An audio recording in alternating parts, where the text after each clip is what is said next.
अच्छा, तो अभी तक का जो हमारा जो सफ़र था उसमें इधर से मैं इसको स्टार्ट कर लेता हूँ।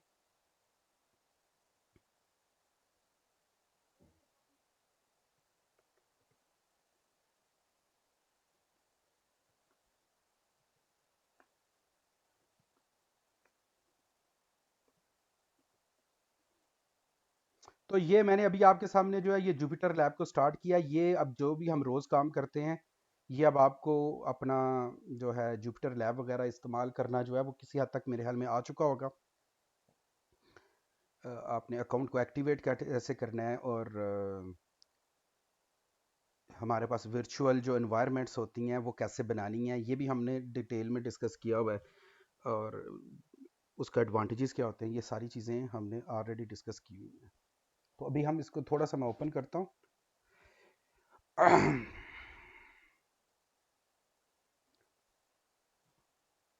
अच्छा, लास्ट टाइम जो है वो हमने ये देखा था।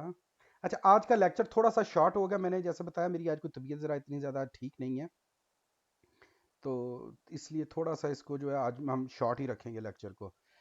अ, अभी तक जो हमने चीज़ें की हैं उनमें हमने एक तो ये देखा है कि कंप्यूटर प्रोग्रामिंग इटसेल्फ है क्या, और पाइथन की लैंग्वेज हम क्यों लेते हैं, पाइथन के एडवांटेजेस क्या हैं, पाइथन ज़्यादा पॉपुलर क्यों हो रही है, ये भी हमने देखा था। इसके बाद लास्ट लेक्चर में जब हम आए थे तो हमने ये देखा था कि जो स्ट्रिंग्स वगैरह होती हैं उनको आपने जनरेट कैसे करना है, और फाइल वगैरह के ऊपर जो ऑपरेशंस होते हैं उनको मतलब आपने कैसे हैंडल करना है। तो जैसे हम फर्ज करें कोई वेबसाइट बना रहे हैं, ठीक है, मतलब वेबसाइट बनाने की मैंने आपको एग्जांपल दी थी। जो भी हम ऐसे डिजिटल मार्केटिंग करते हैं, हमारा जो कोर कोर बिजनेस है वो सारा का सारा एक वेबसाइट के अराउंड जो है वो रोटेट करता है। चाहे वो आपकी अपनी वेबसाइट है, चाहे वो आपके क्लाइंट की वेबसाइट है, चाहे आपने ट्रैफिक जनरेट करके वेबसाइट के ऊपर लेके जानी है, ठीक है, उनसे कोई कन्वर्जन करवानी है आपने, या आपने वेबसाइट के साथ इंटरेक्शन करना है, चाहे वो एपीआई के जरिए हो, चाहे यूजर इंटरफेस के जरिए हो, किसी भी तरीके से, या आपके सॉफ्टवेयर के जरिए, डेस्कटॉप एप्लीकेशन के जरिए हो, ऐप के जरिए हो, किसी भी तरीके से आप कम्युनिकेट करेंगे, तो आपका जो एक वेबसाइट है वो कोर होती है। आपका सारे का सारा काम जो है,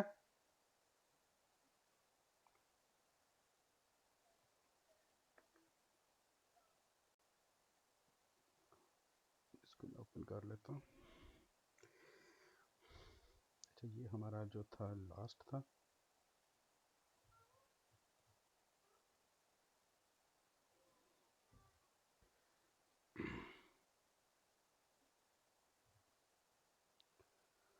तो हमने जो लास्ट टाइम किया था वो ये है कि हमारे पास हमारी वेबसाइट है।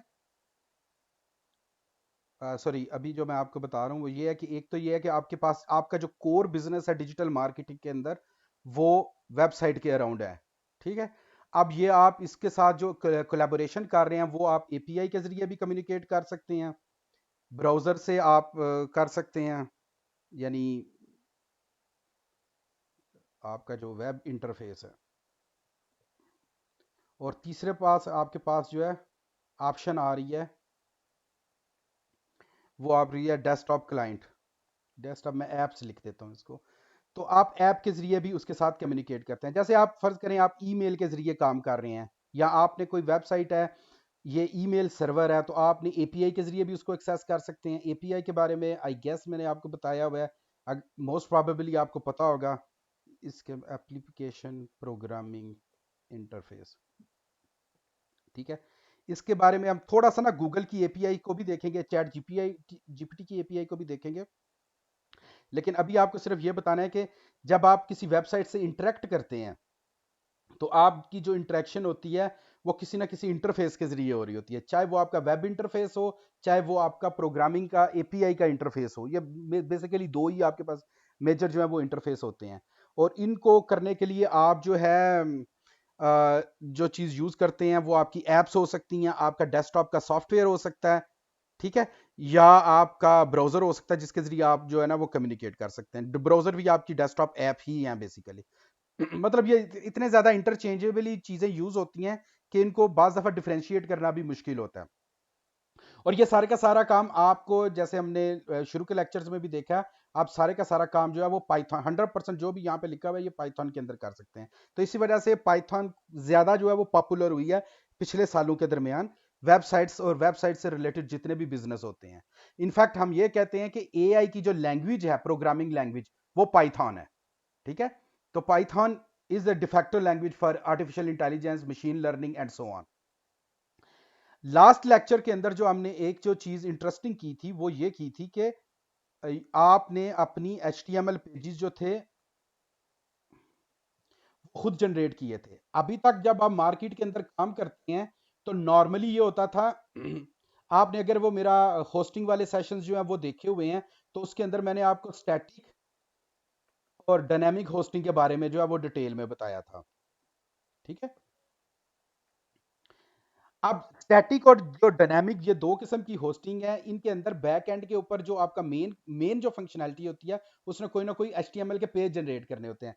जैसे मैंने यहाँ पे लिखा seowings.org, तो ये मेरे सामने जो अभी ये पेज जनरेट हुआ ये HTML का पेज है। ठीक है, इसी तरह जब आप काम कर रहे होते हैं तो आप किसी ना किसी तरीके से HTML के पेजेस वगैरह जो होते हैं वो जनरेट कर रहे होते हैं।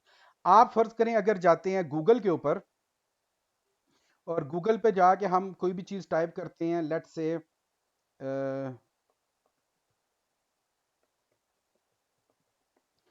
करें आपकी नीश जो है वो वेब होस्टिंग की है। ठीक है, इसके ऊपर आप काम कर रहे हैं, आप किसी भी नीश पे काम करें, लेकिन हम एग्जांपल लेते हैं स्टैटिक वेब होस्टिंग की या कोई भी वेब होस्टिंग है। तो आप ये एक चीज नोट करेंगे, ये आपको गूगल के अंदर जो है ऊपर स्पॉन्सर्ड एड्स जो है वो नजर आती हैं। जिस तरह ये देखिए, एक WP इंजन की तरफ से स्पॉन्सर्ड एड है और एक जो है ये वेबसाइट आई थिंक कॉपी के नाम से है, ये टॉप 10 के नाम से है ये वेबसाइट, और उसके नीचे जो है फिर आपके जो है वो रिजल्ट्स आने स्टार्ट हो गए हैं। अगर आप इसको नोट करें तो आप देखेंगे कि इसका मतलब ये हुआ कि ये जो ऊपर चीज नजर आ रही है ये आपको कोई ना कोई एडवर्टीजमेंट नजर आ रही है जो कि इस वेबसाइट के ऊपर रन कर रही है। अब वो गूगल है या कोई भी किसी किस्म की वेबसाइट है, तो ये भी तो एक HTML जनरेट हुई है ना। तो जब आप एडवर्टीजमेंट कर रहे हैं, कितनी ज्यादा एडवर्टीजमेंट हो रही है, तो उसके लिए भी जो आपको डाटा नजर आ रहा है, जो डाटा आप वेबसाइट से डाउनलोड करेंगे, स्क्रैप करेंगे, वो भी HTML के फॉर्मेट में होगा। तो HTML का डाटा जनरेट करना और उसको डिकोड करना, this is one of the core concept जब आप डाटा का हैंडलिंग कर रहे होते हैं। और क्योंकि आप डाटा साइंस में काम करेंगे, डाटा एनालिटिक्स में काम करेंगे, तो इस वजह से आपको ये हैंडल करना जो है वो ये आना चाहिए। जब आप HTML की रिपोर्टें जनरेट कर रहे होते हैं या किसी किस्म की कोई रिपोर्ट जनरेट कर रहे होते हैं, उस केस में आप HTML का .html की जो फाइल्स होती हैं वो जनरेट कर रहे होते हैं। यानी आप जैसे एक वेबसाइट होती है कि वेबसाइट जनरेट कर रहे होते हैं, वो आपकी वेब रिपोर्ट्स बन जाती हैं। ठीक है, आपके पास PDF के फॉर्मेट में भी रिपोर्टें होती हैं, रिपोर्ट्स जो होती हैं, मैं यहां पे ये लिख देता हूं आपके रिकॉर्ड के लिए।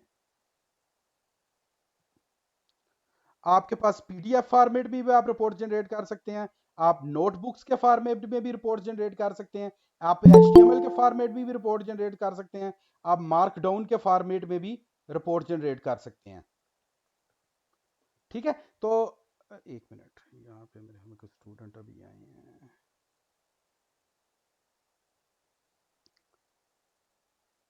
तो इसका मतलब ये हुआ, जब आप काम कर रहे हैं, आपने आपके पास डाटा जो है, डाटे के कुछ ना कुछ सोर्सेज होंगे। या तो आपके पास जो एक एक जो डाटा है वो आपके पास आ रहा है, और एक आपके उसके ऊपर जो है वो कर रहे हैं, प्रोसेसिंग कर रहे हैं। तीन तीन कंपोनेंट्स आपके पास बनते हैं। ये हमने प्रोबेबली शुरू के लेक्चर में किसी जगह इसको डिस्कस किया है, मैं आपको दोबारा जरा बता देता हूं।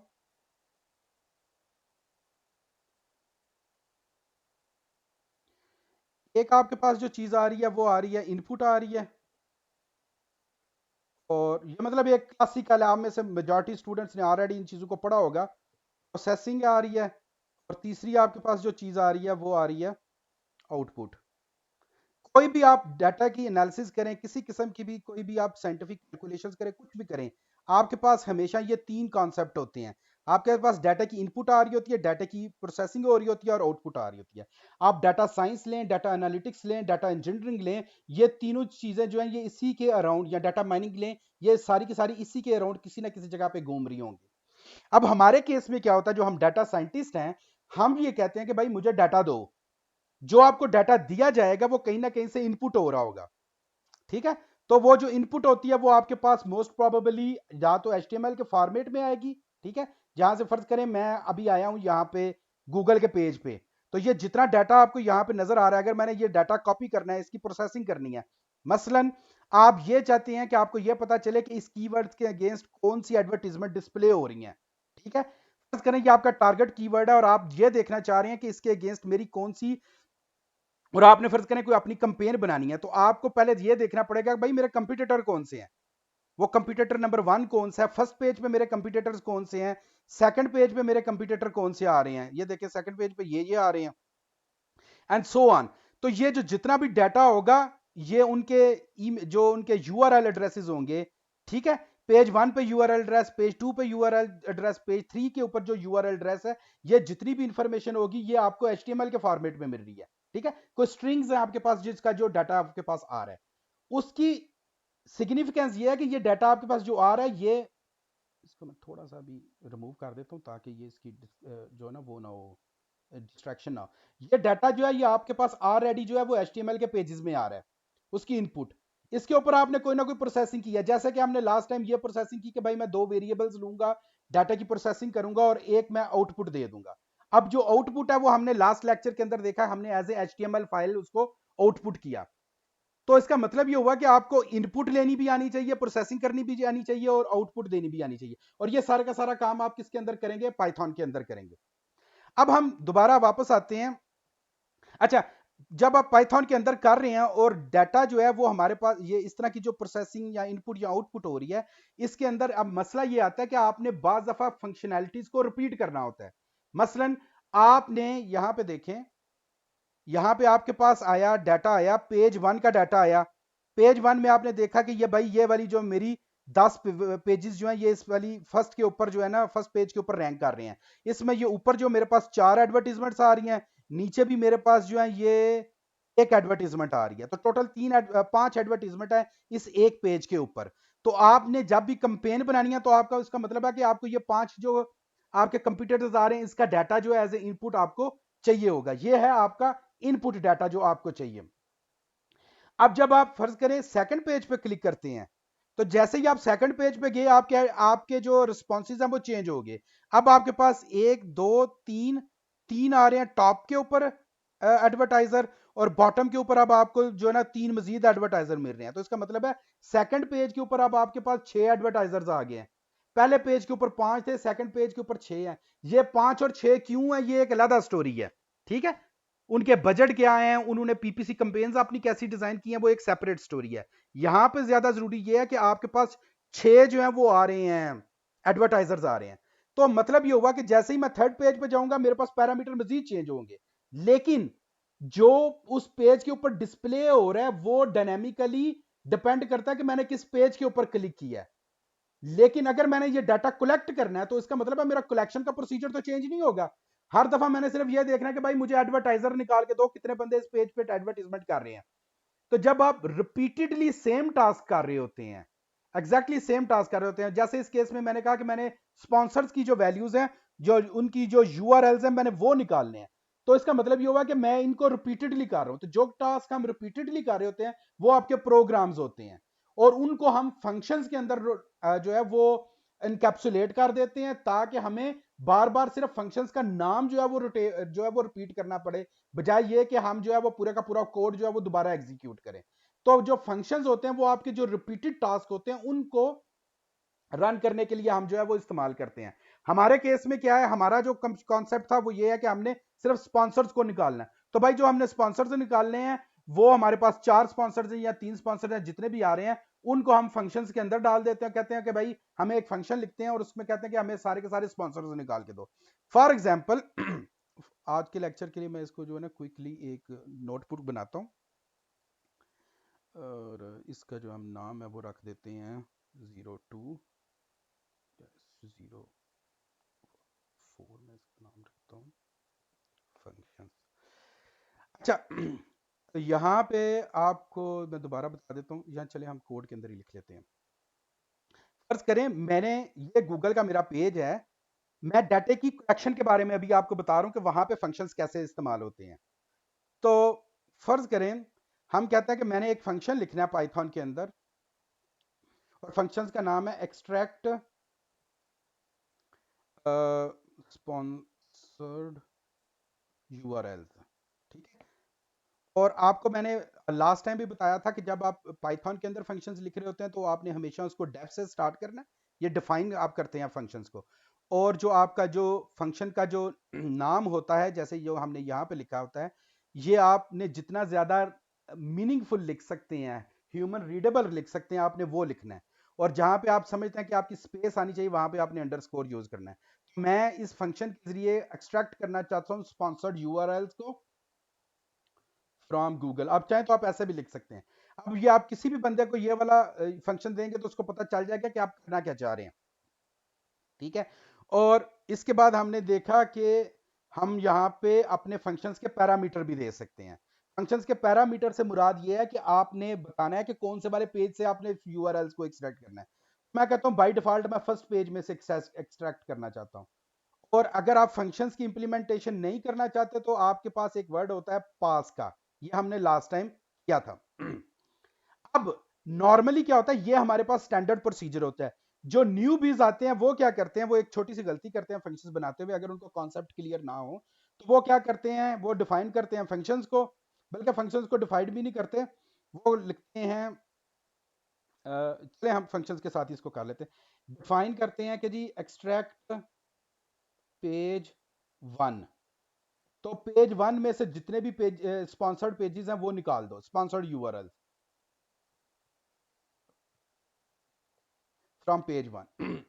आपने पेज वन में से निकाल दिए। कुछ लोग ऐसे इसको करते हैं, फिर वो कहते हैं कि नहीं जी पेज टू में से भी निकाल दो, फिर वो कहते हैं कि पेज थ्री में से भी निकाल दो। तो आपके पास एक जो ग्रुप ऑफ पीपल है वो कुछ इस तरह करके अपना कोड जो है वो लिख रहा होता है, which is a wrong practice. Wrong practice इसलिए ये है कि जहां पे आपका रिपीटेबल कोड आ रहा हो, सेम कोड को आपने एग्जीक्यूट करना हो, वहां पे आप फंक्शंस को यूज करते हैं।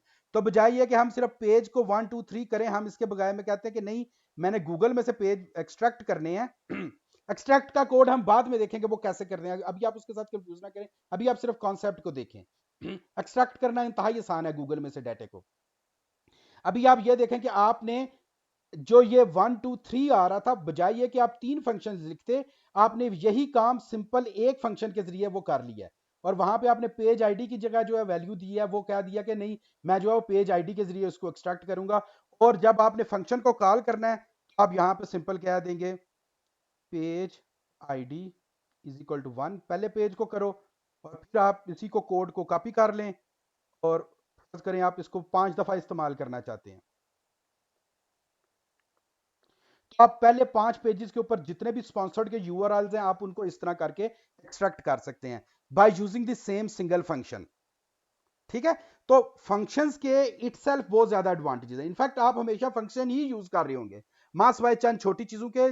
और ये मैंने इसीलिए क्लास के स्टार्ट में आप लोगों से आज पूछ लिया था कि आप में से कंप्यूटर साइंस के ग्रेजुएट्स कौन सा, तो उन्होंने मोस्ट प्रोबेबली ऑलरेडी जो है वो फंक्शंस को स्टडी किया होगा। वैसे आप लास्ट लेक्चर को भी देख सकते हैं, उसमें भी मैंने कुछ इसकी बेसिक चीजें जो है वो बताई हैं आपको। अच्छा, अब बजाय ये कि हम ये ऊपर वाली चीज यूज करें, हमने क्या किया, हमने कहा कि नहीं, हम एक ही फंक्शन लिखेंगे और उसी को बार बार जो है वो इस्तेमाल करेंगे। यहां पे मैं इसको नेक्स्ट पे ब्लॉक के अंदर पेस्ट कर देता हूं ताकि ये हमारी दोनों चीजें जो है वो सेपरेट हो जाएं। और ऊपर मैं यहाँ पे लिख देता हूँ न्यू बीज अप्रोच। और यहाँ पे ये जो सेकंड वाली है सेंसिबल अप्रोच, ये अभी भी वो जो है बेस्ट अप्रोच नहीं है। इसके लिए हम और जो है ना एडवांस पाइथन के कॉन्सेप्ट्स को यूज कर सकते हैं, लेकिन जिस लेवल पे आप बैठे हैं वहां पे आपको फंक्शंस को समझाने के लिए ये बेस्ट अप्रोच है, जिसके अंदर आप कहते हैं कि नहीं भाई मैं फंक्शंस का लिखूंगा, फंक्शंस का नाम लिखूंगा, फंक्शंस के मैं पैरामीटर लिखूंगा। ठीक है। और वो कोई ना कोई ऑपरेशंस जो आप परफॉर्म करेंगे, वो ऑपरेशंस क्या होंगे, दैट्स डिफरेंट स्टोरी। आपने सिर्फ इस तरह फंक्शंस लिखने हैं और उसके अंदर जो है इसको आपने फंक्शंस का नाम लिखना और उसको पैरामीटर्स के साथ कॉल कर लेना। ठीक है। एक अप्रोच आपके पास जो है वो ये है, ये हम क्या करते हैं, this is the classical way of writing Python function. In fact ये कोई भी लैंग्वेज आपकी होगी कंप्यूटर की, उसके अंदर हम फंक्शन हमेशा ऐसे ही लिखेंगे। आपके केस में आपने क्योंकि पाइथन में काम कर रहे हैं तो पाइथन में फंक्शंस को लिखने का तरीकाकार ये वाला है। हमेशा याद रखना है, आपने हमेशा जब भी ये काम कर रहे होंगे एंटर करेंगे ना तो ये ऑटोमेटिकली एक टैब का डिफरेंस देता है। अगर मैंने आपको ये आई थिंक ऑलरेडी बताया हुआ है, अगर आप एक टैग का डिफरेंस नहीं देंगे तो पाइथन आपको यहाँ पे एरर देगा। ठीक है, तो आप अगर किसी वजह से टैब ना आ रहा तो आप बेशक खुद मैनुअली टैब का बटन दबाएंगे तो ये एक टैब जो है वो आगे चला जाएगा। अच्छा, ये आपके पास आ गई सेकंड चीज के आपने फंक्शंस को कैसे लिखना है। अब फंक्शंस की के अंदर एक और चीज होती है जिसको हम बोलते हैं कि जो आपकी फंक्शंस की डिफॉल्ट वैल्यूज हैं। इस केस में हमने यहाँ पे डिफॉल्ट वैल्यू नहीं दी हुई है 1। नहीं भी देंगे तो फिर भी ये आपका फंक्शन जो है वो वैलिड है। 1 हम डिफॉल्ट वैल्यू इसलिए देते हैं ताकि हमें ये पता चल सके कि अगर फर्ज करें कोई बंदा यहाँ पे एक दफा ये फंक्शंस को कॉल करता है और फर्ज करें उसने कोई वैल्यू ही नहीं दी उसकी, तो डिफॉल्ट वैल्यू का मतलब ये है कि गूगल जब आप एक्सट्रैक्ट कर रहे हैं यूआरएल्स को या कोई भी ऑपरेशन कर रहे हैं तो वो क्या करेगा, वो डिफॉल्ट वैल्यू को यूज करेगा। तो यहां पे वो क्या यूज कर रहा है, page ID is equal to 1। ये और ये दोनों बराबर हैं इस केस में। मतलब आप लिखें या ना लिखें, अगर लिखा हुआ है तो फिर जो लिखा हुआ है वो इस्तेमाल होगा, अगर नहीं लिखा हुआ तो फिर डिफॉल्ट वैल्यू जो है वो इस्तेमाल होगी। तो एक कॉन्सेप्ट जो है वो आपने ये ज़हन में रखना है। ठीक है, और दूसरा ये है कि call the functions multiple multiple time with different arguments, आपके पास ये आ जाएंगे। अच्छा, इसको हम थोड़ा सा मजीद बेटर करते हैं और एक तीसरा वेरिएशन जो है वो लेते हैं। तीसरे वेरिएशन के अंदर ये है कि इसको हम यहां से रिमूव कर देते हैं। आपका यही सेम फंक्शन है, आपका यही सेम फंक्शन है, लेकिन अब हम आपने यहां पे एक चीज नोट की कि हम 1 2 3 4 5 ये इस तरह जो है इसको पैरेलली जो है वो आगे से दे रहे हैं। क्या ये आपको ऐसे नहीं लग रहा कि जैसे हम एक किस्म की लूप चला रहे हैं कि भाई पहले पहले वाला लो, फिर दूसरे वाला लो, फिर तीसरे वाला लो, फिर चौथे वाला लो।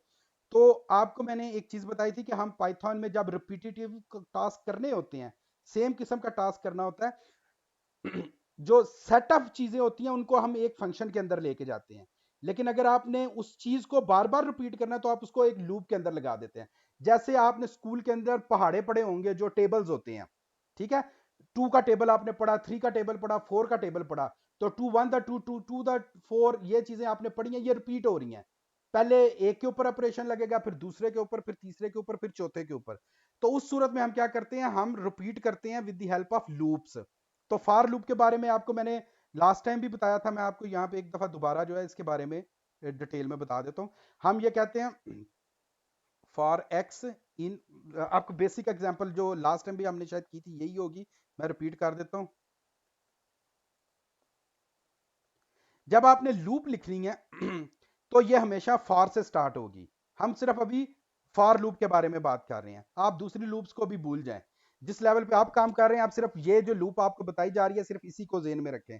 फिर हम जब एडवांस कॉन्सेप्ट में लिस्ट कंप्रीहेंशन और दूसरी चीज़ों को देखेंगे तो थोड़े से कॉन्सेप्ट इस पे इंप्रूव होंगे, but for now this is more than enough for you. कहीं पर कुछ और किसी किस्म की लूप्स नजर लिखी नजर आए तो इसको इग्नोर कर दीजिएगा।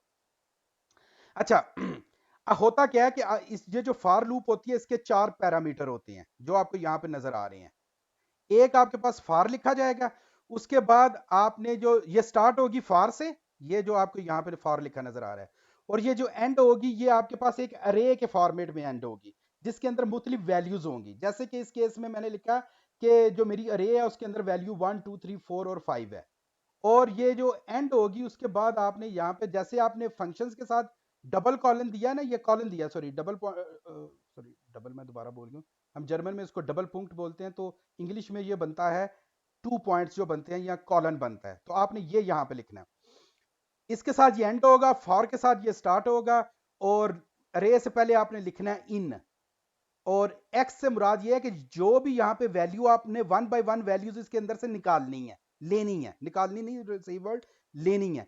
तो एक्स इन दिस वन का मतलब यह है कि लूप जब चल रही होगी तो हम एक्स का वेरिएबल जो है वो यूज करेंगे। तो जब ये लूप चल रही होगी तो हमारे पास जो वैल्यू होगी, पहली दफा वैल्यू होगी एक्स इज इक्वल टू 1, दूसरी दफा होगी एक्स इज इक्वल टू 2, तीसरी जो होगी वो हमारे पास हो जाएगी x is equal to 3, and so on. तो जो आपको यहाँ पे x के अंदर जो वैल्यूज नजर आ रही हैं 1 2 3 4 और 5, ये आपने यहां से लेनी है। और आपके पास जो आउटपुट आएंगी, जो रिजल्ट्स आएंगे, वो इस वेरिएबल के अंदर आ जाएंगे। तो आपने अगर ये चेक करना कि आपके वेरिएबल्स ठीक हैं, तो हम इस वैल्यू को प्रिंट करके देख लेते हैं। ठीक है, तो जो भी एक्स के अंदर वैल्यूज आ रही होंगी इस लूप के जरिए, वो प्रिंट हम करते हैं अब एक्स के साथ। आप इसको यहां से ऊपर के इसके बटन के साथ जाके यहां से प्रिंट कर सकते हैं। शिफ्ट एंटर के बटन के साथ भी आप इसको एग्जीक्यूट कर सकते हैं। तो जब हमने इसको एग्जीक्यूट किया तो आपने देखा कि जब ये लूप चल रही है तो पहली दफा 1 2 3 4 और 5 आपके पास आ रहा है। ठीक है, ये है आपकी लूप का सीक्वेंस। अगेन रिपीट कर रहा हूं, फॉर और एंड हो जाएगा ये आपका कॉलन के साथ, और उससे पहले आपकी अरे आएगी। ठीक है, अब हम इसको थोड़ा सा फैंसी करते हैं। बजाय ये कि मैं इसको कहूं कि नहीं तुम एक्स, मेरे वेरिएबल का नाम एक्स नहीं है बल्कि मेरी वेरिएबल का नाम है पेज आईडी, और यहां पे भी मैं इसको लिख देता हूं कि ये मेरा पेज आईडी है। अब हम जब इसको एग्जीक्यूट करेंगे तो आप ये देखें कि आपके पास वही पुरानी आउटपुट आ रही है, where file page ID in 1 2 3 4 और 5, और वो उनको प्रिंट कर रहा है। अब यहाँ पे प्रिंट करने की बजाय हम ये कह देते कि नहीं, मुझे पेज आईडी इसके अगेंस्ट तुम जाके इसके जितने भी यूआरएल्स हैं गूगल के ऊपर वो एक्सट्रैक्ट करके लेके आओ। तो आप यहाँ पे इसको सिंपली कह देते हैं कि मेरी जो पेज आईडी है वो एज ए पैरामीटर पास होगी। ठीक है, और इसको जो है ना मैं यहाँ से ये रहने भी दें, प्रिंट या रिमूव कर दें, देन इट्स अगेन ओके। तो अब आपके पास फॉर लूप चल रही है, लेकिन हम हर पेज को गूगल का ये जो हमने फंक्शन लिखा था, इस फंक्शन को हम हर पेज के ऊपर अब एग्जीक्यूट कर रहे हैं। यही वो काम था जो आप मैनुअली हाथ से कर रहे थे।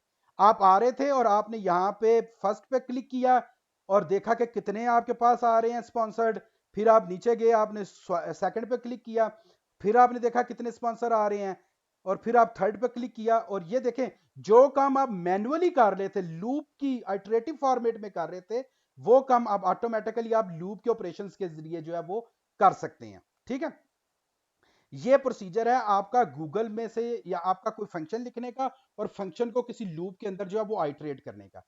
अब हम इसको एग्जीक्यूट करते हैं तो ऑफ कोर्स आपको कोई आउटपुट यहां पे नहीं मिलेगी, कहीं के हमने जब इस फंक्शन को कॉल किया, ये वाला फंक्शन यहाँ इस पैरामीटर पे आया, लेकिन क्योंकि मैंने यहाँ पे पास लिखा हुआ है तो इसका मतलब है मैंने यहाँ पे इसकी कोई इंप्लीमेंटेशन दी नहीं है कि ये गूगल में से जाए और वहां पे जाके मेरा जो है वो डाटा सारे का सारा जो है उसको एक्सट्रैक्ट करके लेके आए।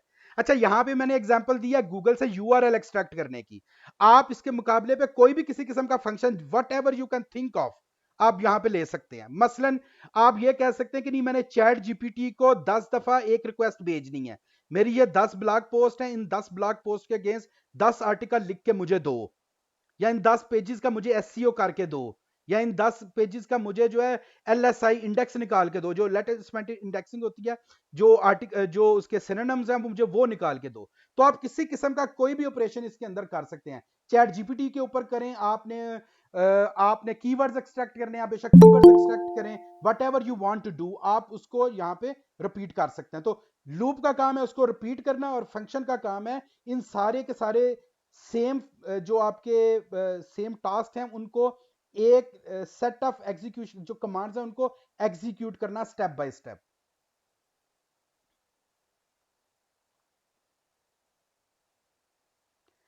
ठीक है, तो अब हम इसी को थोड़ा सा मैं एक्सटेंड करता हूं, मैं यहां से इसको कॉपी कर लेता हूं नेक्स्ट सेल के अंदर, ताकि हमारे पास पिछला जो रिकॉर्ड है वो सेव सेव रहे।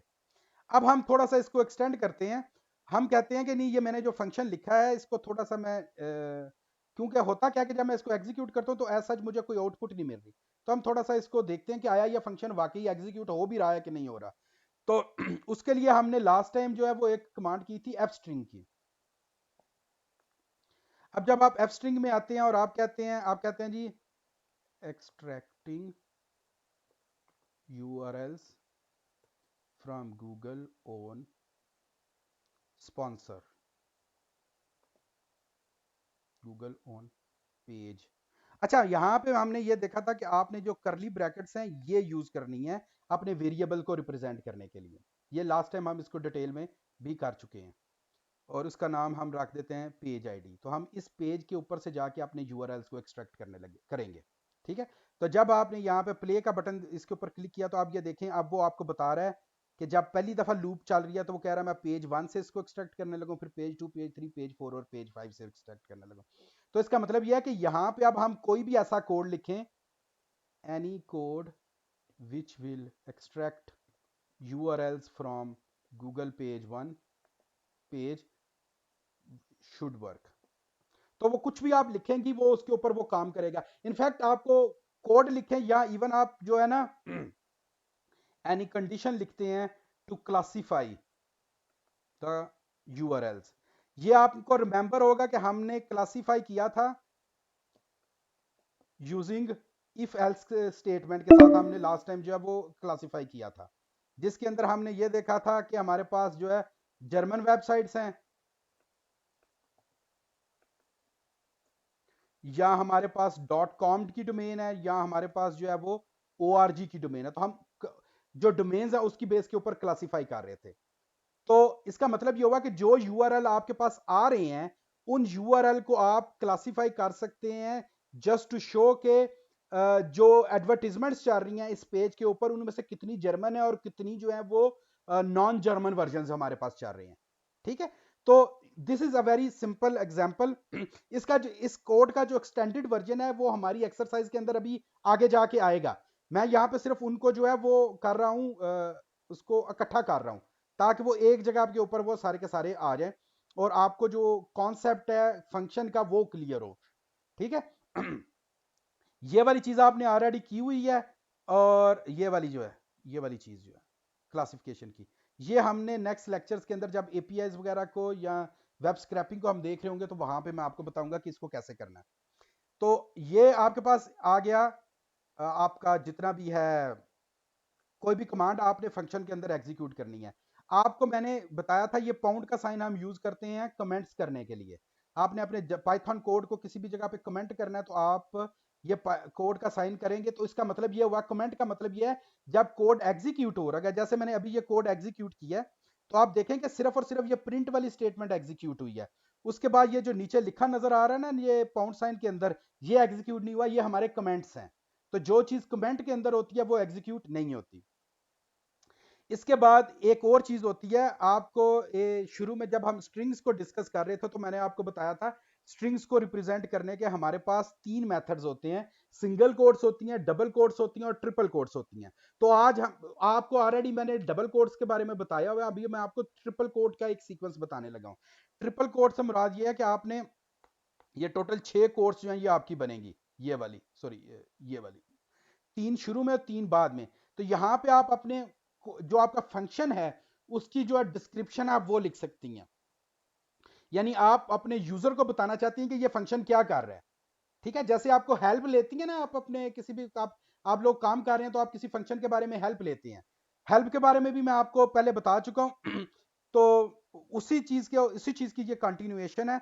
आपने कोई हेल्प लिखनी है अपने फंक्शन में तो आप ये लिख सकती हैं, this function is used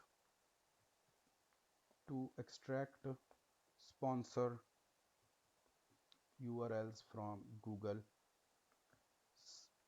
search engine result page. ये सर्प के अंदर से जो है ना उसको निकालेगा। तो यहां पे जब आप ये 3 लिखती हैं तो इसका मतलब ये हुआ कि आपको ऑलरेडी जो है वो आपने अपने फंक्शन के बारे में हेल्प लिख दी है। तो कोई भी बंदा जिसको आप ये फंक्शन अब आप डिलीवर कर रही हैं, ये दे रही हैं, वो इस कोड को देख के उसको फौरन पता चल जाएगा कि भाई ये फंक्शन कर क्या रहा है। ठीक है, फंक्शंस के जो पैरामीटर हैं वो क्या हैं वो तो इधर से दे, उसके लिए भी हमारे पास कोड होते हैं लिखने के लिए लेकिन वो मैं अभी आपको नहीं बता रहा क्योंकि वो फिर चीजें जो है वो आर्ग और पैरामीटर्स वगैरह के साथ थोड़ी सी कॉम्प्लिकेटेड हो जाएंगी। अभी आप सिर्फ जेन में ये रखें कि आप ट्रिपल कोड को यूज करके हुए 1 लाइन के अंदर अपने कोड की जो है ना एक्सप्लेनेशन जो है वो लिख सकती हैं। इस तरह करके आप लोग अपने कोड की एक्सप्लेनेशन जो है वो लिखेंगे। और अगर आपने कमेंट्स वगैरह करने हैं तो आपको उस लाइन से पहले जो है वो एक पाउंड का जो साइन है या जिसको हम हैश साइन भी बोलते हैं, आप इनको इन दोनों में इसको जो है वो यूज करेंगे तो आपका ये जो कोड है ये एग्जीक्यूट नहीं होगा। इसके अलावा आप अगर कभी काम कर रहे हो तो आपका कोई ऐसा कोड है जिसको आप एग्जीक्यूट नहीं करना चाहते, उसके सामने भी अगर आप पाउंड का साइन लगा देंगे तो वो भी कोड एग्जीक्यूट नहीं होगा। तो that's how you create a function. उसके पैरामीटर्स आपने देने हैं, उसके पैरामीटर देने के बाद आपने फंक्शंस को लूप के अंदर जो है वो आइटरेट कैसे करना है ये भी आपको लास्ट टाइम भी हमने देखा था। तो मैंने बेसिकली उन दोनों कॉन्सेप्ट्स को इकट्ठा करने की कोशिश की है और इसकी क्लासिफिकेशन हमने थोड़ी सी ऑलरेडी की हुई है। तो जो डिटेल्ड क्लासिफिकेशन होती है हम मशीन लर्निंग में या एआई के जो एल्गोरिदम्स होते हैं उनमें हम ऐसे इफ एल्स के जरिए क्लासिफिकेशन नहीं करते, उनके अपने सोफिस्टिकेटेड एल्गोरिदम्स हैं क्लासिफिकेशन के। लेकिन मोस्ट ऑफ द टाइम जब आप अभी काम कर रहे होंगे तो हम आप इफ एल्स के जरिए अपने कोड को क्लासिफाई कर सकते हैं। वो मैंने यहाँ पे कहीं पे किसी जगह जो है वो लेक्चर के अंदर ऑलरेडी आपको बताया हुआ है। मैं देखता हूँ अगर मुझे यहाँ पे मिल जाए, प्रॉबेबली ये सेकंड के अंदर होगा।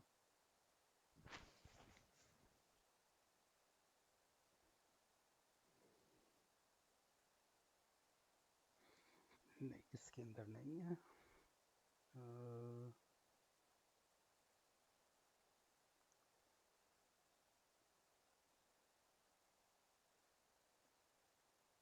हाँ, यहाँ पे ये जो हमने लॉजिकल चेक्स के बारे में देखा था और लूप्स के बारे में देखा था और लॉजिकल चेक्स के बारे में भी देखा था, ये पाइथन 2.1 का कोड है। तो उसके अंदर आप ये देख सकते हैं कि हम CTR को कंपेयर कर रहे थे या ये देख रहे थे कि ये जर्मन वर्जन है या नहीं है।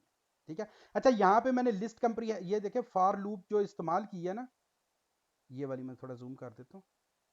वो वहां पे मैंने स्ट्रिंग जो है वो सॉरी अरे यूज की है। जबकि जो मैं यहाँ पे आपको भी आज बता रहा हूँ इसके अंदर हम अरे नहीं यूज कर रहे, मतलब हम अरे डिक्लेयर नहीं यूज कर रहे, हमने सिर्फ डायरेक्ट अरे की जो वैल्यूज हैं वो दी हैं यहाँ पे। तो आप चाहें तो आप यहाँ पे पेज नंबर्स के नाम से एक वेरिएबल बना सकते हैं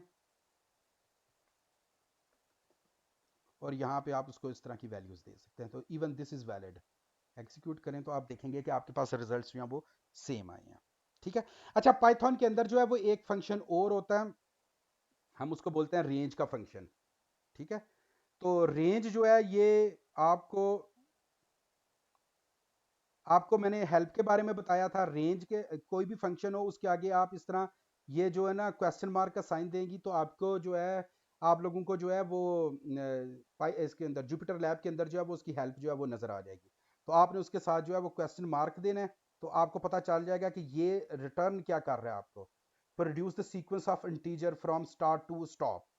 तो इसका मतलब ये हुआ कि यहाँ पे तो ये मैंने इंटीजर जो है ये मैनुअली क्रिएट किए हैं 1 2 3 4 5।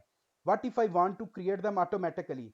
अगर मैंने यहाँ पे 100 पेजेस तक इसको लेके जाना हो या 10 पेजेस तक लेके जाना हो तो क्या मैं मैनुअली टाइप करूंगा? नहीं। उसके लिए फिर हम क्या करते हैं, हम रेंज का फंक्शन जो है उसको यूज कर लेते हैं। तो मैं आपको यहाँ पे उसकी रेंज के फंक्शंस की एक दफा जो है ये लूप निकाल के दिखा देता हूँ। रेंज के फंक्शंस को आप इस तरह जो है वो इस्तेमाल कर सकते हैं। आप यहाँ पे आएंगे और आप इसको यहाँ से बेशक अभी हम रिमूव कर देते हैं और सिंपल क्लास एंड होने वाली है। 1 मिनट। हाँ जी, 3 मिनट हैं तो मैं दोबारा जो है वो एक क्रिएट कर देता हूँ अभी।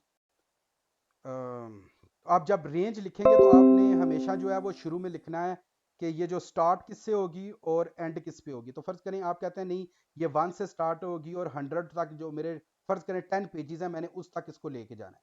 तो आप सिंपल लिखेंगे range, in range range from 1 to 10, आप ये लिखेंगे और आपने उसके बाद इसको एग्जीक्यूट करना। तो अब आप देखें कि ये 1 से लेकर 9 तक पेज में ये लेके जाएगा। पाइथन के अंदर जो लास्ट इंडेक्स है वो हम इंक्लूड नहीं करते, आपका 1 से लेकर ये 9 तक जाएगा। 10 के ऊपर जाके ये ब्रेक हो जाता। तो अगर आपने 10 तक लेना है तो आपको फिर 11 यहाँ पे देना पड़ेगा एज ए इनपुट। उसकी वजह यह है कि जो पाइथन में इंडेक्स होता है वो 0 से स्टार्ट होता है, वो 1 से स्टार्ट नहीं होता। तो अगर आप 1 से 10 तक लिख रहे हो तो आप ये समझ रही हो कि आप लोग ये समझे कि ये मतलब पूरे 10 वैल्यूज लेगा, वो 10 नहीं लेगा, वो बेसिकली 9 वैल्यूज लेगा। तो अगर आप 10 लेना चाह रहे हैं तो आप 1 to 11 देंगे।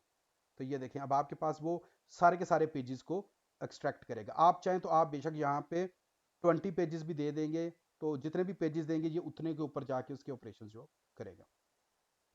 अच्छा, मैं यहाँ पे ना एक मीटिंग जो है वो क्रिएट कर देता हूँ और ताकि आप लोग जो हैं दोबारा ज्वाइन कर लें।